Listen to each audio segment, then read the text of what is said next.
just so for everyone who missed it so far, they have changed the challenges. They had already announced this like 2 or 3 weeks ago and said it would take like maybe 1 or 2 updates for them to change the challenges and adjust them. But today they had already adjusted them, probably through a backend update.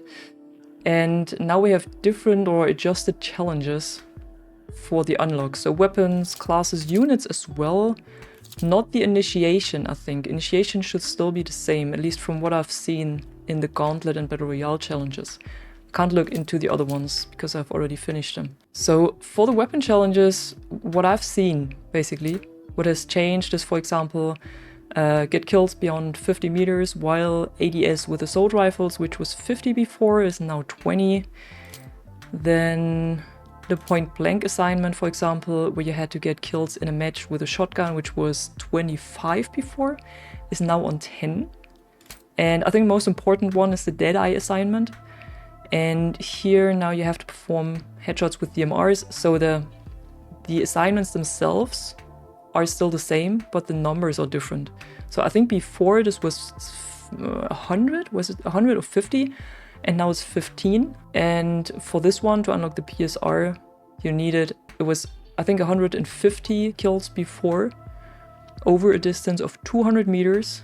Headshot kills over 200 meters with sniper rifles is now at 5. So you should get this done on a match of Operation Firestorm, Conquest or Escalation, definitely in a match. For the other ones, unfortunately, I can't see it anymore if anything has changed right there. Then for the classes, things have changed as well. For example, deal damage with grenades for the assault class is down from 2000 to 1000. And I think that's the same for the other ones. I can't really tell you though, because I didn't permanently check them. I know that the recon one was higher, so trick enemies into hitting your sniper decoy was I think at 15, and now it's at 5. So they reduced this a lot, and it should be doable now. And I think during the last like 3 hours of stream, I completed more challenges than in the last 2 weeks. And for the units, they're easier as well now. So there is this, which one was it that the headshot challenge, for example, where you had this one, get headshot kills in a match, and that was at 30 before, which was really, really tough to do. That's why people started to play these bot matches, and now it's at 5. I think this is significantly easier than it was before. So in addition to these challenges, it came up as a bit of a surprise. They've also posted this community update that is about challenges and assignments. So I think we're gonna read through this real quick as well. It's not too much, but maybe they're writing something that I've missed and it's maybe not too obvious. As we continue to build on the improvements we mentioned previously, we are also delivering a major overhaul of challenges and assignments guided by gameplay data and your feedback. This update makes significant reductions to challenge requirements, cutting down on time investment while maintaining a focus on skill-driven progression that rewards consistent play. Challenges and assignments are tuned around defined playtime targets, and these changes bring the requirements in line with those goals to make them more achievable within a reasonable session length. Assignments will continue to range from goals you can complete through regular play to a few that reward true mastery. I haven't seen any that really require true mastery anymore. So I think all of them got significantly easier. The first set of changes went live today through a server-side update and are available immediately.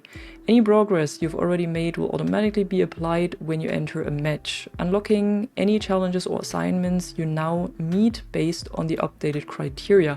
Okay, so maybe that's the problem why some of you said you cannot use the unlocked weapons. You have to enter a match and then probably finish it before you can actually use the weapon you have unlocked through the challenge. And maybe then the next challenge will also unlock and you can progress with this. So if you start up the game and you check your loadout and you cannot use the weapon, or it still seems to be locked even though it should be unlocked, just get into a match and complete it. So it seems like this should unlock it. As previously indicated, the scale of our plans for challenges and assignments are large and will take place over multiple server-side and client-side updates. expect additional updates in the future. So they're not done yet with the challenges and assignments. In the first set of changes, we made a total of 90 plus adjustments to challenges and assignments. Below we've highlighted a few examples, so they've actually changed most of the challenges and assignments. Assault, Engineer Support and Recon challenges now complete much faster. For example, the Assault 2, where you need to have squad mates deployed on your spawn beacon, reduced from 50 to 5. Support 2, revive teammates as support, reduced from 200 to 60. The Rapid Fire 1 assignment for the Assault Rifle, where you have to inflict damage with Assault Rifles, reduced from 10,000 to 3,000. Explosive Expert 2, get multi-kills with explosives, reduced from 20 to 5. And the Adaptable 2, repair damaged vehicles in alive, reduced from 3,000 to 500, which is fair. 3,000 was like a lot. So that's why they have changed. There were some more examples in there than what I had spotted. I'm feeling sorry for everyone who grinded through this and now they're significantly easier to complete. But I think overall, especially for new players, this is a lot better. And then Battlefield Bulletin has done a nice recap, again from something that David Sirland has posted about upcoming fixes and what Battlefield Studios is working on right now. So I think it's interesting as well. So what is coming is a fix for the ladder glitch, which is basically when you're getting bumped off the ladder. Then of course the Recon Drone Sledgehammer exploit, that's gonna be fixed, hopefully sooner than later. The IFV painted insta-kill, air radar not working. Additionally, weapon scope visual bug, I haven't spotted this one yet. And the weird jump then die bug as well. Okay, so they're working on this, but we don't know when there's an actual fix coming. And then they're also looking into RedSec footsteps audio mix issues. So there are actually issues with the footsteps in RedSec. It's not just you thinking that there are issues, it's actually true. Russian breakthrough layouts, we're looking into this as well, which is amazing.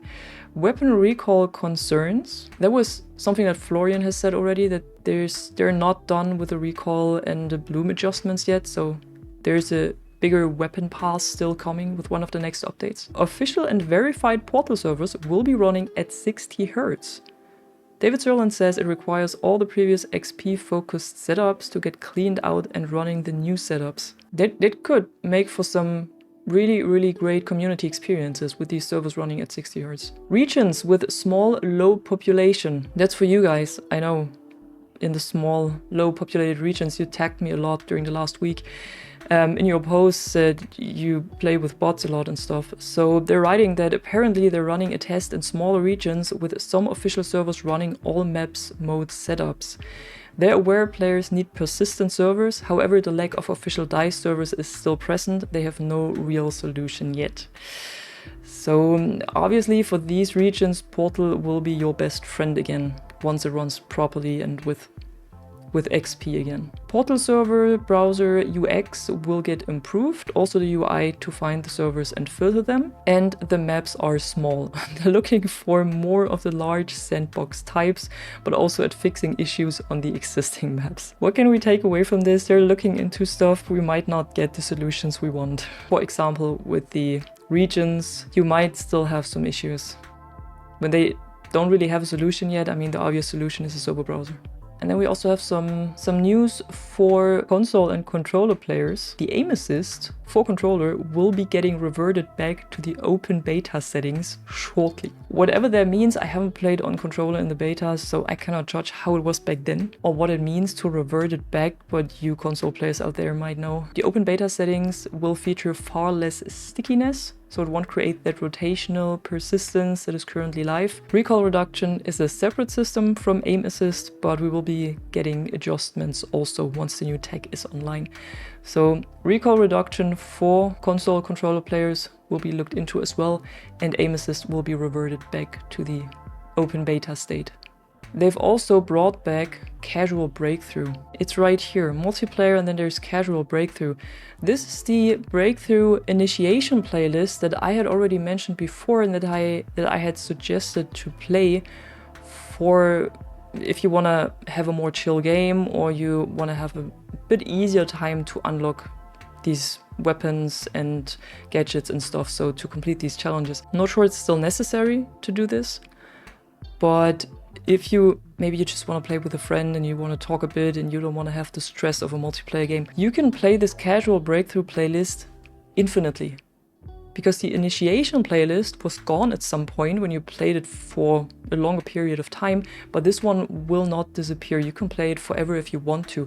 And this is basically 8 real players on each team, and the rest is filled up with bots. So if you're looking for something like this, be sure to check out this playlist. This might make it a bit easier. One thing to add for the casual breakthrough, it will not add towards your career stats and not towards dog tags and accolades. So it won't give you that. But you will get career XP, you will get weapon XP, battle pass XP, and you can complete challenges. So I think that's important to add to this. Last thing that's important. They have removed this skin. After the backlash on Reddit specifically. From the community, they have removed this blue skin right here from the game. Yeah, I think that was it basically for whatever was changed in the last few days. I think that's some good changes that we got.